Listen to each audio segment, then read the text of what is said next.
Social media নষ্ট করে ফেলতেছে বাজে বাজে কথা বলে। এই ধরনের নারীদের ধিক্কার জানাই আমি।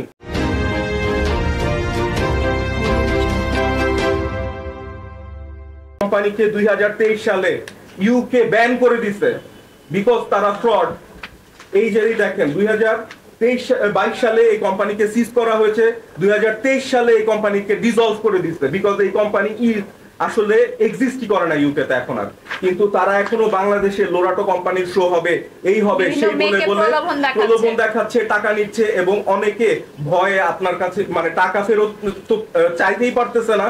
বরং আজকে এক প্রেস কনফারেন্সে একজনের আসার কথা ছিল, একজনের ভুক্তভোগীর, তাকে থ্রেট করা হয়েছে যে তুমি যদি আসো তাহলে তোমার অনেক সমস্যা হবে। এই জন্য সেই প্রেস কনফারেন্সে আসে নাই। আমরা এতক্ষণ যাবত ওয়েট করেছি, সে বলছে ভাই আমি খুব ভয় পাচ্ছি, আমি আসতে পারবো না।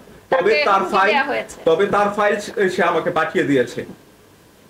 ইউকে থেকে আমাদের কাছে সব এভিডেন্স এসেছে, সব ইউকে থেকে এসেছে। এটা যেখান থেকে এসেছে, আমি ইউকেতে 1.5 মাস আগে যখন গিয়েছিলাম একটা ব্যবসায়িক কাজে, তখন ইউকে কমিউনিটিতে আমার যোগাযোগ হয়, বাঙালি কমিউনিটিতে, এবং যেই বাড়িওয়ালার কাছে এই লেটারটা আসছে সেই বাড়িওয়ালাই আমাকে এই সব পাঠিয়েছে। ইউকের সকল কিছু সে পাঠিয়েছে। এবং আরেকজন তো বাংলাদেশী, তাকেও আমি কিন্তু এই কাগজগুলো এখানে ফাইল করা আছে, আপনারা দেখে নেবেন। আমি শুধু জনস্বার্থে এটা বলতে চাই যে প্রথমত তারা যে বারিশের চরিত্র হনন করলো, মানহানি করলো, এজন্য তো আমরা আইনি প্রসিডিউরে যাবই। দ্বিতীয়ত হচ্ছে এই যে তারা মিডিয়া অঙ্গনকে কলঙ্কিত করছে ফ্রডগিরি করে, তাদের জন্য কর্তৃপক্ষকে দৃষ্টি আকর্ষণ করছি এই ফ্রড যেন বাংলাদেশ থেকে পালাতে না পারে, তাকে যেন আইনের আওতায় নেওয়া হয় এবং যত জনের কাছ থেকে সে টাকা নিয়েছে সেই টাকা যেন ফেরত দেওয়া হয়।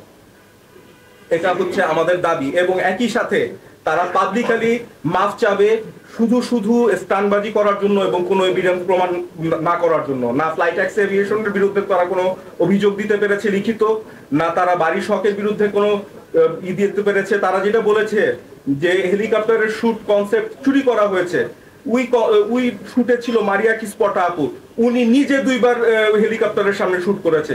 2023 সালে আমাদের নিজস্ব ফটোশুট আছে এই ফ্লাইট ট্যাক্স এভিয়েশন থেকে, আমার এবং বারিশার। 2024 সালে একজন বিজ্ঞাপন নির্মাতা, সে হচ্ছে হাদি ভাই, উনি নিজে হেলিকপ্টারের সামনে শুট করেছে। কিছুদিন আগে নিশো ভাই, শিহাব শাহিন ভাই, উনিও হেলিকপ্টারের সামনে শুট করেছে।